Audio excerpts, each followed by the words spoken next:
नमस्कार बच्चों, कैसे हैं आप सब। आशा करती हूँ अच्छे होंगे और अपनी पढ़ाई भी आप अच्छे से कर रहे होंगे। तो बच्चों, आज हम अपना नया पाठ शुरू करते हैं।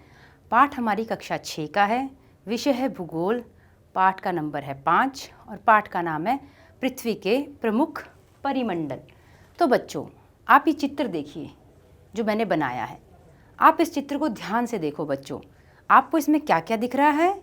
सबसे पहले हम ऊपर से शुरू करते हैं। आपको बादल दिख रहे हैं, आपको पक्षी दिख रहे हैं, आपको यहाँ पे वायुमंडल लिखा हुआ दिख रहा है। ये हमारा वायुमंडल है। अगर साधारण शब्दों में कहूँगी मैं तो पृथ्वी चारों तरफ से वायु से घिरी हुई है। अलग अलग गैसों से बनी हुई ये वायु हैं, तो इसे हम वायुमंडल कहेंगे। दूसरा आप चित्र में देखो, यहाँ स्थल मंडल लिखा हुआ है।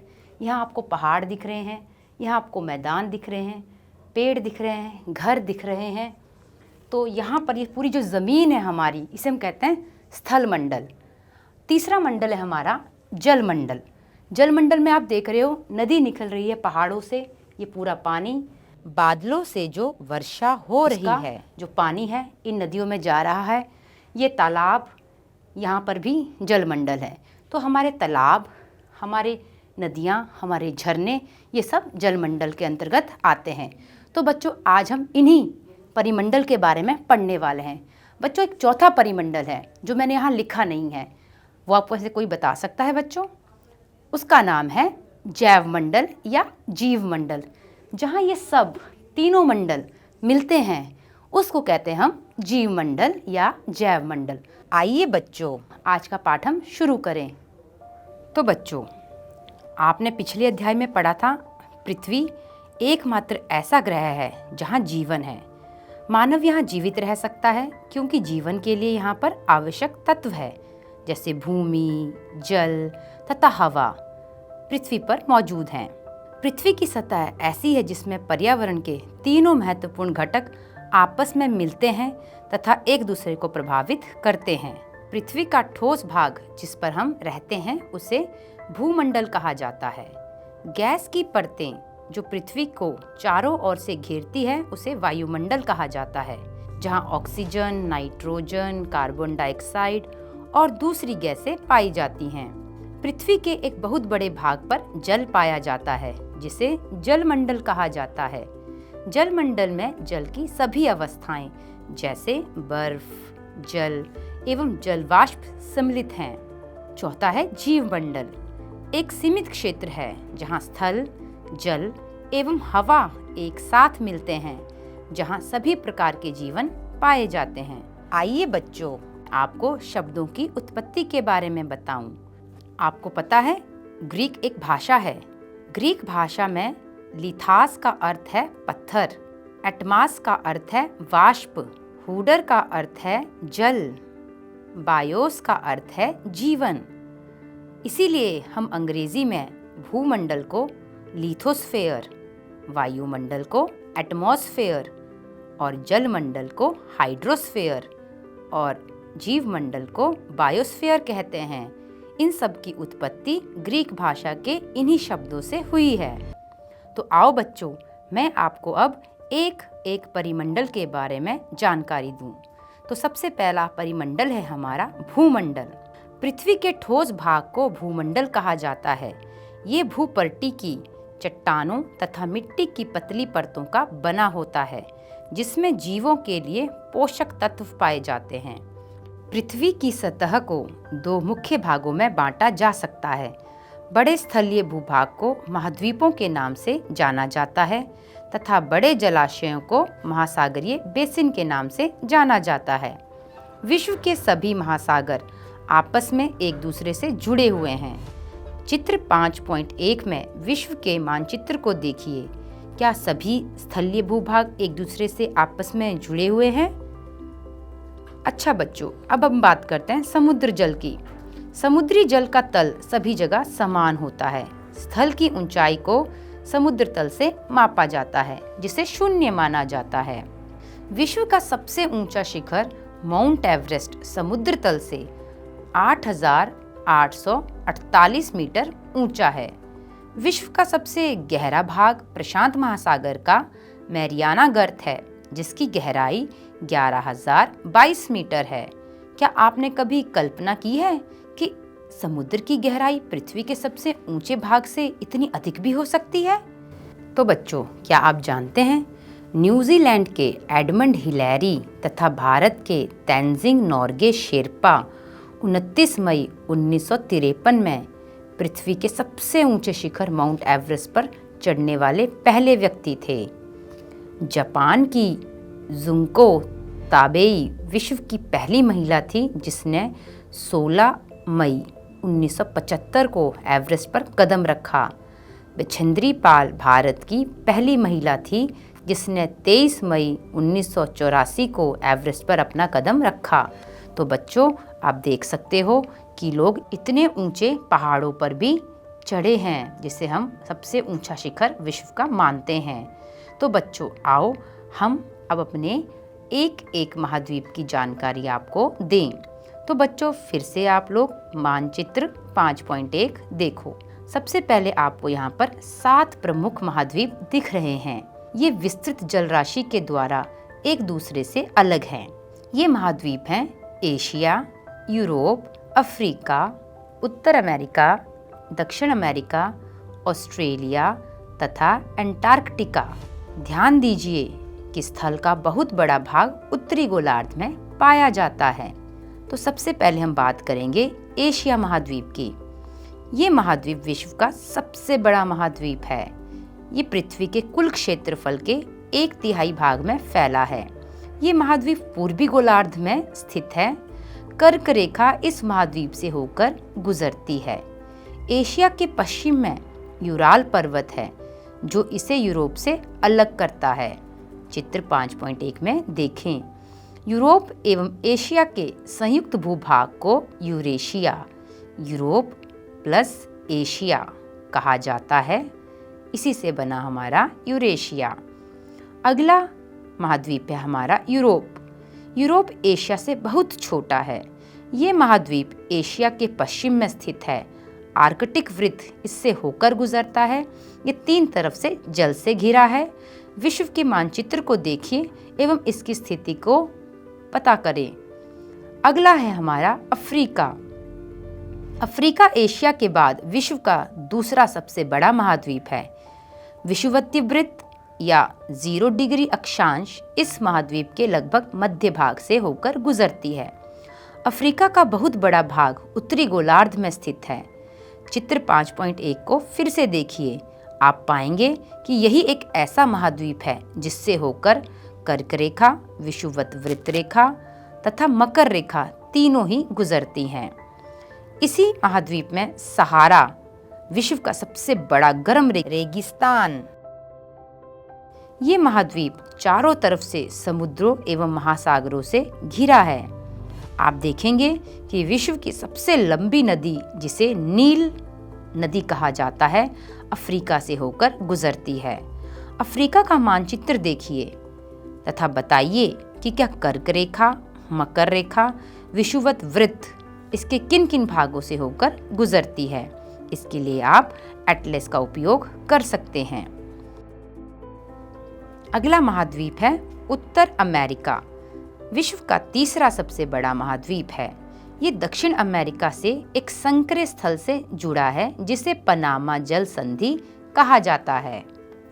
ये महाद्वीप पूरी तरह से उत्तरी एवं पश्चिमी गोलार्ध में स्थित है। तीनों ओर से महासागरों से घिरा है। क्या आप इन महासागरों का नाम मानचित्र से देख के बता सकते हैं बच्चों? तो देखो मानचित्र में आप लोग, आपको उत्तर अमेरिका के एक तरफ अटलांटिक महासागर, एक तरफ प्रशांत महासागर और ऊपर की तरफ आर्कटिक महासागर दिखेगा। अगला हमारा महाद्वीप है दक्षिण अमेरिका। दक्षिण अमेरिका का अधिकांश भाग दक्षिणी गोलार्ध में स्थित है। इसके पूर्व एवं पश्चिम में कौन से 2 महासागर स्थित हैं बच्चों? तो ध्यान से देखो, इसके पूर्व में अटलांटिक महासागर और पश्चिम में प्रशांत महासागर स्थित है। विश्व की सबसे लंबी पर्वत श्रृंखला एंडीज इसके उत्तर से दक्षिण की ओर फैली हुई है। चित्र 5.1 में देखें बच्चों। दक्षिण अमेरिका में विश्व की सबसे बड़ी नदी अमेजन बहती है। अगला महाद्वीप है हमारा ऑस्ट्रेलिया। ऑस्ट्रेलिया विश्व का सबसे छोटा महाद्वीप है जो कि पूरी तरह से दक्षिणी गोलार्ध में स्थित है। ये चारों तरफ से महासागरों तथा समुद्रों से घिरा है। इसे द्वीपीय महाद्वीप भी कहा जाता है।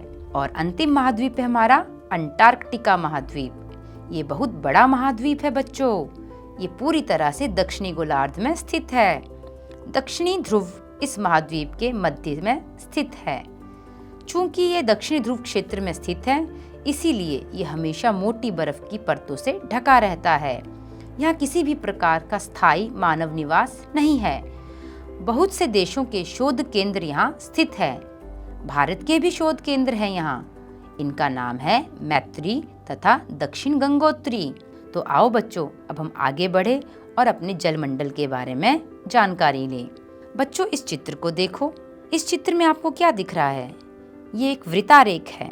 इसमें आपको महासागर और अलवण जल का प्रतिशत दिख रहा है। हमारे पृथ्वी में पानी कितना ज़्यादा है आप देख सकते हो। मानचित्र कितना नीला है।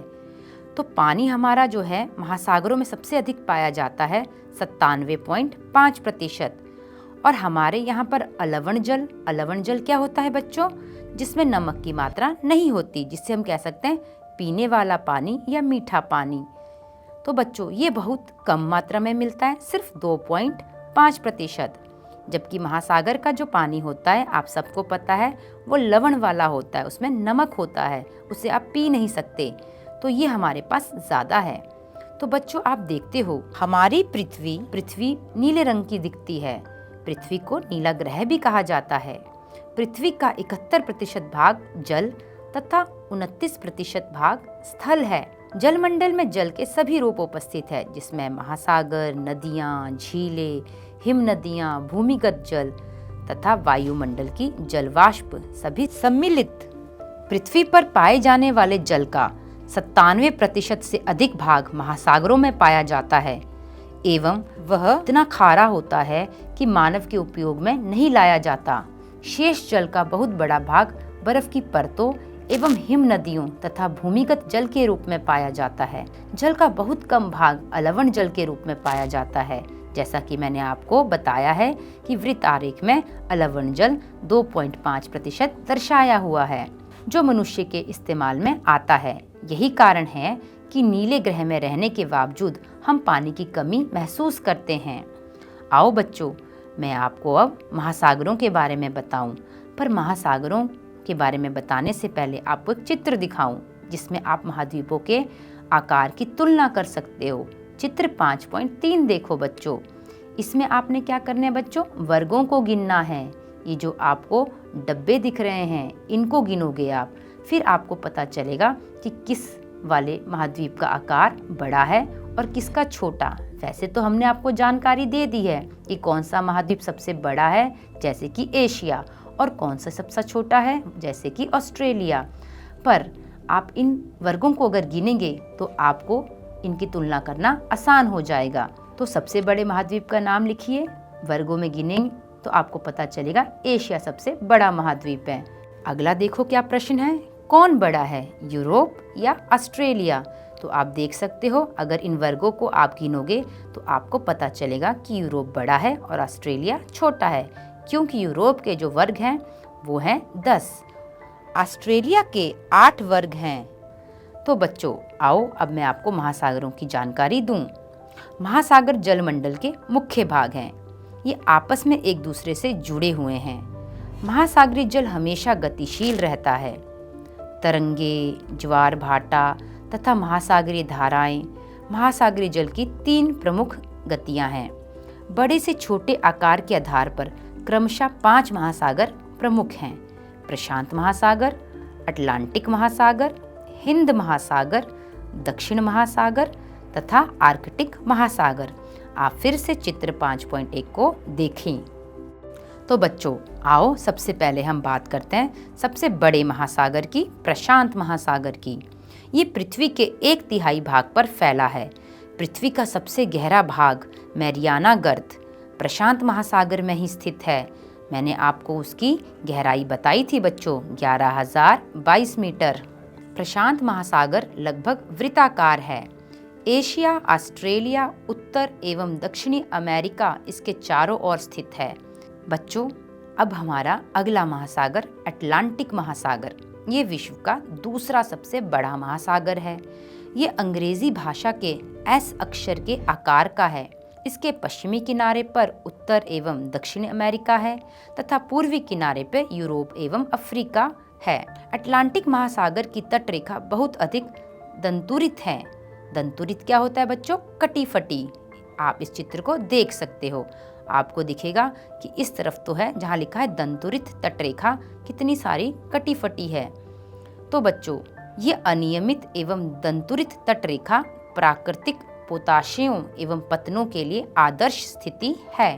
व्यापार की दृष्टि से ये सबसे व्यस्त महासागर है, क्योंकि यहाँ पर सबसे ज़्यादा जहाज़ों का आना जाना लगा रहता है और इसी की वजह से चारों महाद्वीपों के बीच बहुत ही ज़्यादा व्यापार होता है। अगला महासागर है हमारा हिंद महासागर। हिंद महासागर ही एक ऐसा महासागर है जिसका नाम किसी देश के नाम पर है, यानी भारत के नाम पर रखा गया है। ये महासागर लगभग त्रिभुजाकार है। इसके उत्तर में एशिया, पश्चिम में अफ्रीका तथा पूर्व में ऑस्ट्रेलिया स्थित है। अगला महासागर दक्षिणी महासागर, ये अंटार्कटिक महाद्वीप के चारों ओर से घेरता है। ये अंटार्कटिक महाद्वीप से उत्तर की ओर 60 डिग्री दक्षिणी अक्षांश तक फैला हुआ है। अगला महासागर है आर्कटिक महासागर। ये उत्तर ध्रुव वृत्त में स्थित है। ये उत्तर ध्रुव के चारों ओर फैला है। ये प्रशांत महासागर से छिछले जल वाले एक संकरे भाग से जुड़ा है, जिसे बेरिंग जल संधि के नाम से जाना जाता है। मैंने अभी थोड़ी देर पहले आपको जल संधि के बारे में बताया था। जब दो जल, चाहे वो समुद्र का हो या महासागर का हो या दोनों ही महासागरों का हो, जब वो मिलता है तो उसे जल संधि कहा जाता है। तो ये बेरिंग जल संधि है। यहीं पर हमारे प्रशांत महासागर और आर्कटिक महासागर दोनों मिलते हैं। ये उत्तर अमेरिका के उत्तरी तटों तथा यूरेशिया से घिरा है। तो बच्चों, जलमंडल, स्थलमंडल हमारे 2 मंडल हो गए। अब हमारा तीसरा मंडल है वायुमंडल। बच्चों, आप इसके लिए चित्र 5.4 देखें। बच्चों, आपको क्या दिख रहा है इस चित्र में? आपको सबसे नीचे कुछ घर दिख रहे हैं, बादल दिख रहे हैं और पेड़ पौधे दिख रहे हैं, है ना? उसके बाद आपको उसके ऊपर क्या दिख रहा है बच्चों? एक पैराशूट दिख रहा है, हवाई जहाज दिख रहा है और उस पे लिखा है क्षोभ मंडल। तो ये हमारे वायुमंडल की पहली परत है। उसके ऊपर आपको दिख रहा है अगला मंडल, आपको समताप मंडल दिख रहा है। बच्चों, यहाँ पर मौसम संबंधी घटनाएं नहीं होती, ये उससे बिल्कुल मुक्त होता है। यहाँ इसीलिए हवाई जहाज उड़ाने के लिए आदर्श परिस्थितियाँ होती हैं। अगला मंडल हमारा मध्य मंडल है। ये वायुमंडल की तीसरी परत है। उसके बाद है आयन मंडल और यहाँ पे भी आपको दिख रहा है चित्र में। और सबसे ऊपर है बहिर्मंडल। यहाँ पे आपको कुछ उपग्रह दिखाई दे रहे हैं। तो चित्र को ध्यान से देख लिया बच्चों। अब मैं आपको इसकी विस्तृत जानकारी देने वाली हूँ। हमारी पृथ्वी चारों ओर से गैस की एक परत से घिरी हुई है, जिसे वायुमंडल कहा जाता है। वायु की ये पतली परत इस ग्रह का महत्वपूर्ण एवं अटूट भाग है। ये हमें ऐसी वायु प्रदान करती है जिससे हम लोग सांस लेते हैं। ये वायुमंडल हम लोगों को सूर्य की कुछ हानिकारक किरणों से बचाता है। इन हानिकारक किरणों का नाम क्या है बच्चों? आपको नहीं पता? कोई बात नहीं, मैं बताती हूँ। इनका नाम है पराबैंगनी किरणें, जिसे अंग्रेजी में अल्ट्रा वायलेट रेज भी कहा जाता है। तो बच्चों, वायुमंडल 1600 किलोमीटर की ऊंचाई तक फैला है। वायुमंडल को उसके घटकों, तापमान तथा अन्य के आधार पर 5 परतों में बांटा जाता है। आपने चित्र में देखा था, पहली परत क्षोभ मंडल, दूसरी परत समताप मंडल, तीसरी मध्य मंडल, चौथी आयन मंडल और 5वीं बहिर्मंडल। तो बच्चों, आओ मैं आपको आगे बताऊं। वायुमंडल मुख्यतः ऑक्सीजन एवं नाइट्रोजन का बना है, जो कि साफ तथा शुष्क हवा का 99% भाग है। आयतन के अनुसार नाइट्रोजन 78%, ऑक्सीजन 21% तथा दूसरी गैसें जैसे कार्बन डाइऑक्साइड, आर्गन इत्यादि की मात्रा 1% है। ऑक्सीजन सांस लेने के लिए आवश्यक है, जबकि नाइट्रोजन प्राणियों की वृद्धि के लिए आवश्यक है। कार्बन डाइऑक्साइड यद्यपि बहुत कम मात्रा में है, लेकिन ये पृथ्वी द्वारा छोड़ी गई ऊष्मा को अवशोषित करती है, जिससे पृथ्वी गर्म रहती है। ये पौधों की वृद्धि के लिए भी आवश्यक है। ऊंचाई के साथ वायुमंडल के घनत्व में भिन्नता आती है। ये घनत्व समुद्री तल पर सबसे अधिक होता है तथा जैसे जैसे हम ऊपर की ओर जाते हैं, ये तेजी के साथ घटता जाता है। आप जानते हैं, पहाड़ों पर पर्वतारोहियों को हवा के घनत्व में कमी होने के कारण सांस लेने में कठिनाई होती है। ऊंचाई पर सांस लेने के लिए उन्हें अपने साथ ऑक्सीजन सिलेंडर लेके जाना पड़ता है।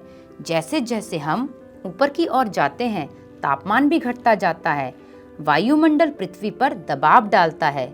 ये एक स्थान से दूसरे स्थान पर अलग अलग होता है। आओ बच्चों, अब हम अपना चौथा मंडल देखें, जिसे जीव मंडल कहते हैं। जीव मंडल स्थल, जल तथा हवा के बीच का एक सीमित भाग है। ये वे भाग है जहाँ जीवन मौजूद है। यहाँ जीवों की बहुत सी प्रजातियाँ हैं, जो कि सूक्ष्म जीवों तथा बैक्टीरिया से लेकर बड़े स्तनधारियों के आकार में पाई जाती हैं। मनुष्य सहित सभी प्राणी जीवित रहने के लिए एक दूसरे से तथा जीव मंडल से जुड़े हुए हैं। जीव मंडल के प्राणियों को मुख्यतः दो भागों, जंतु जगत एवं पादप जगत में विभक्त किया जाता है। पृथ्वी के ये तीनों परिमंडल आपस में पारस्परिक क्रिया करते हैं तथा एक दूसरे को किसी न किसी रूप में प्रभावित करते हैं।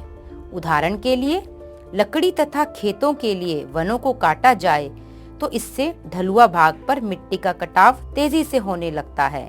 हाल ही में सुनामी के कारण अंडमान एवं निकोबार द्वीप समूहों का कुछ भाग पानी में डूब गया।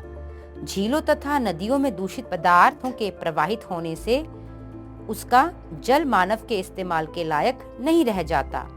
ये जल दूसरे जीवों को भी नुकसान पहुंचाता है। उद्योग, तापीय विद्युत संयंत्रों तथा गाड़ियों का उत्सर्जी पदार्थ वायु को प्रदूषित करता है। कार्बन डाइऑक्साइड वायु का एक महत्वपूर्ण घटक है, लेकिन कार्बन डाइऑक्साइड की मात्रा में वृद्धि के कारण पृथ्वी के तापमान में वृद्धि हो रही है। इसे भूमंडलीय तापन कहा जाता है। इसीलिए भूमंडल, वायुमंडल तथा जलमंडल के बीच के प्राकृतिक संतुलन को बनाए रखने के लिए पृथ्वी के संसाधनों के सीमित उपयोग की आवश्यकता है। तो बच्चों, आशा करती हूँ आपको सभी मंडल समझ आ गए होंगे। आइए प्रश्न उत्तर करें। जलमंडल में जल की कौन कौन सी अवस्थाओं को सम्मिलित किया जाता है? विकल्प हैं जल, बर्फ, जलवाष्प या उपरोक्त सभी। सही उत्तर है उपरोक्त सभी। अगला प्रश्न, वायुमंडल में मध्य मंडल किन दो मंडलों के बीच में पाया जाता है? पहला विकल्प क्षोभ मंडल और समताप मंडल, दूसरा समताप मंडल और आयन मंडल, तीसरा बहिर्मंडल और आयन मंडल, और अंतिम इनमें से कोई नहीं। उत्तर है समताप मंडल और आयन मंडल। अगला प्रश्न, व्यापार की दृष्टि से विश्व का सबसे व्यस्त महासागर कौन सा है? विकल्प है प्रशांत महासागर, हिंद महासागर, दक्षिणी महासागर, अटलांटिक महासागर। सही उत्तर है अटलांटिक महासागर। अगला प्रश्न, किस महाद्वीप को द्वीपीय महाद्वीप कहते हैं? उत्तरी अमेरिका, अंटार्कटिका, यूरोप, ऑस्ट्रेलिया। सही उत्तर है ऑस्ट्रेलिया। अगला प्रश्न बच्चों, उत्तरी अमेरिका तथा दक्षिणी अमेरिका महाद्वीप किस देश में मिलते हैं? विकल्प हैं Panama, Costa Rica, Nicaragua, Honduras. सही उत्तर है पनामा। तो बच्चों, मुझे आशा है कि आपको ये पाठ समझ में आया होगा और आपको हमारी वीडियो अच्छी लगी होगी। तो इस पाठ में हमने जलमंडल, स्थलमंडल, वायुमंडल के साथ साथ हमारे महाद्वीप और महासागरों का ज्ञान भी प्राप्त किया। तो बच्चों, ध्यान से पढ़िएगा, स्वस्थ रहिए, सुरक्षित रहिए। धन्यवाद।